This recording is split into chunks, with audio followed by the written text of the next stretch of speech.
Uupo tayo dito mga kananay.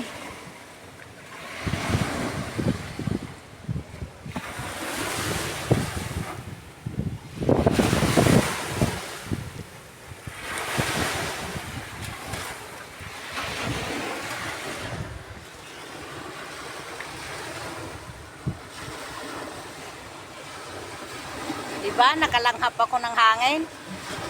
Gumanda ako.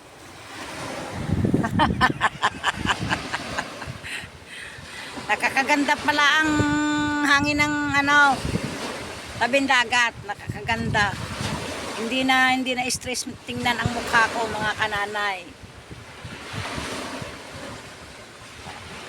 Press na press na ang mukha ko mga kananay dahil nakalanghap ako ng sariwang hangin. Tingnan niyo, di ba? Bumata ako.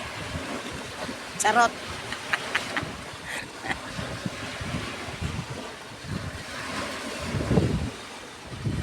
Sarap.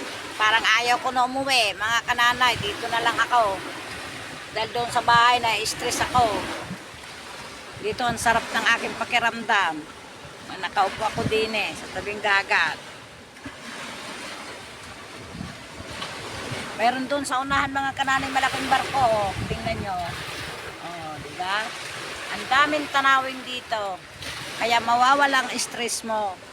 Mawawalang iyong lahat ng problema. Kaya salamat po. Makita nyo ang video ko. Follow naman and share.